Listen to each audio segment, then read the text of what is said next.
जैन साथियों, महामानव, विश्वगुरु, प्रधान सेवक, ये तमाम शब्दावलियां हमारे देश के प्रधानमंत्री के लिए इस्तेमाल की गई और उनको बताया गया, और वो तो अब खुद भी मानने लगे हैं कि वो उनका जो जन्म है वो बायोलॉजिकल जन्म नहीं है, वो एक अवतार है।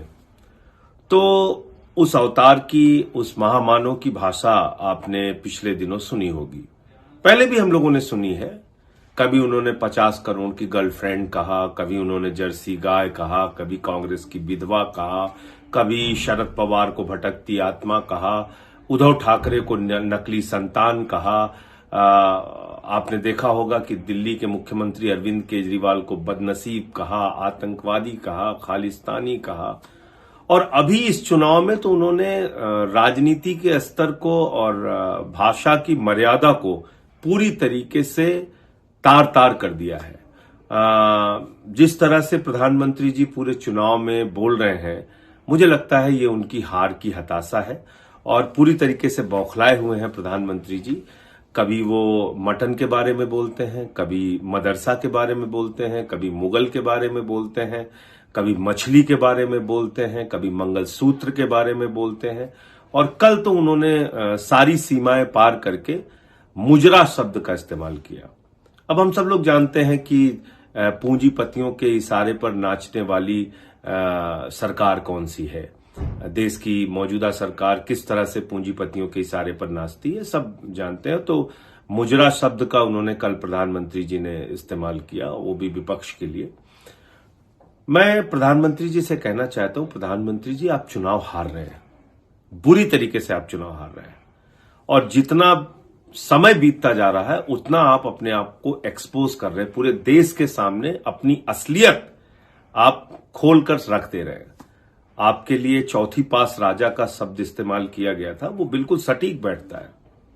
दुनिया के सबसे बड़े लोकतंत्र के प्रधानमंत्री अगर इस प्रकार की भाषा का इस्तेमाल करते हैं तो ये निश्चित रूप से साबित करता है कि आप प्रधानमंत्री बनने योग्य नहीं है। 10 साल में आपके पास कुछ भी बताने के लिए नहीं है कि रोजगार पे आपने क्या किया, काला धन लाने पे आपने क्या किया, पक्का मकान बनाने पे आपने क्या किया, किसानों को 2 गुना आमदनी करने पर आपने क्या किया, एमएसपी देने पे आपने क्या किया।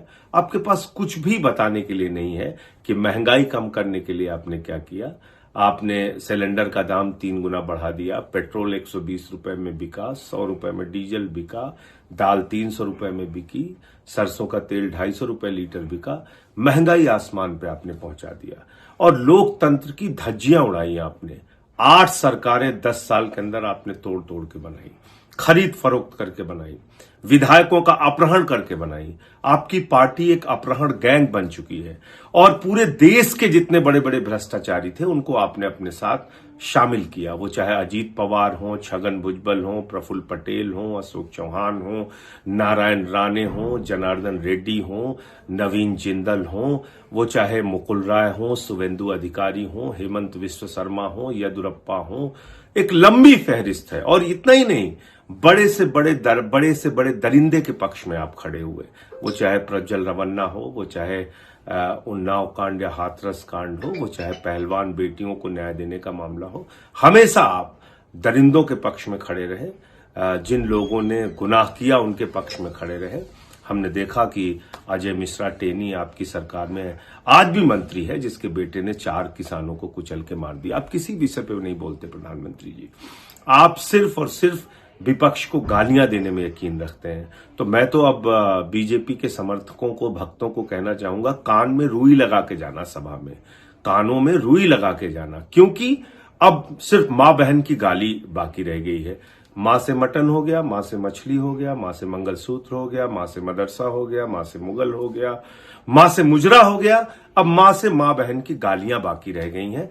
तो मैं भक्तों से और जो मोदी जी के समर्थक हैं उनसे मैं ये कहना चाहता हूं कि मां से मोदी मोदी मोदी मोदी करते रहते हो, कहीं मां से मां की गाली ना आपको दे दे मोदी जी। इसलिए सभाओं में थोड़ा संभल के और बच के जाइएगा। जो असल मसला है उस पर अब आते हैं। हम लोगों ने क्या कहा बार बार कि प्रधानमंत्री जी भारत के संविधान को खत्म करना चाहते हैं, आरएसएस भारत के संविधान को खत्म करना चाहती है। आरएसएस आरक्षण को खत्म करना चाहती है।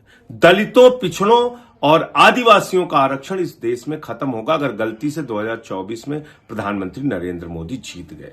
यही बार बार कह रहे हैं हम लोग। और इसमें क्या गलत है?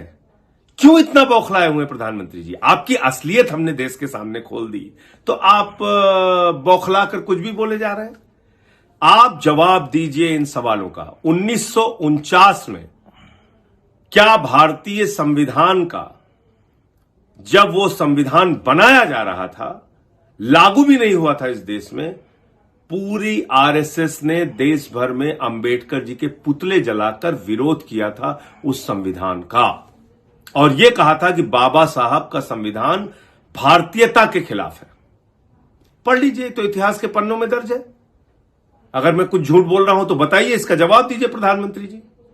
आप प्रधानमंत्री जी बताइए कि क्या 1989 में जब मंडल कमीशन आया था, जब पिछड़े वर्ग के लोगों को आरक्षण दिया जा रहा था, तो आपकी पार्टी ने पूरे देश के अंदर खुलेआम विरोध किया मंडल कमीशन का, खुलेआम पिछड़ों के आरक्षण का विरोध किया, और इतना विरोध किया कि आपने विश्वनाथ प्रताप सिंह की सरकार आपकी पार्टी ने गिरा दी, जो उस समय के तत्कालीन प्रधानमंत्री थे स्वर्गीय विश्वनाथ प्रताप सिंह जी, और उनकी सरकार आपने गिरा दी।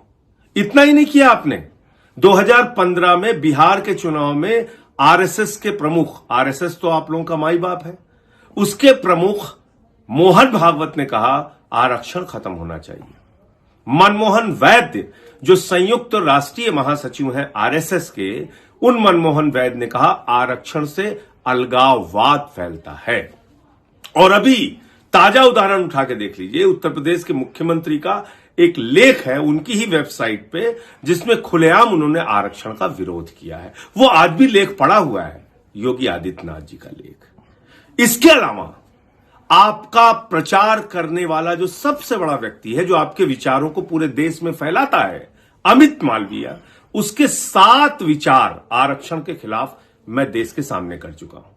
अपने ट्वीट के माध्यम से उसने 1-2 बार नहीं 7 बार आरक्षण का विरोध किया, और कैसे विरोध किया है वो मैंने सामने रखा है। उसने एसटी, एससी, ओबीसी के आरक्षण का खुलेआम विरोध किया और कहा कि यह खत्म होना चाहिए। उसने महिला आरक्षण का विरोध किया, कहा कि यह खत्म होना चाहिए। अमित मालवीय कौन है? आपके विचारों को प्रचारित करने वाला व्यक्ति। इसके अलावा तेजस्वी सूर्या, वो क्या कहता है आपका सांसद?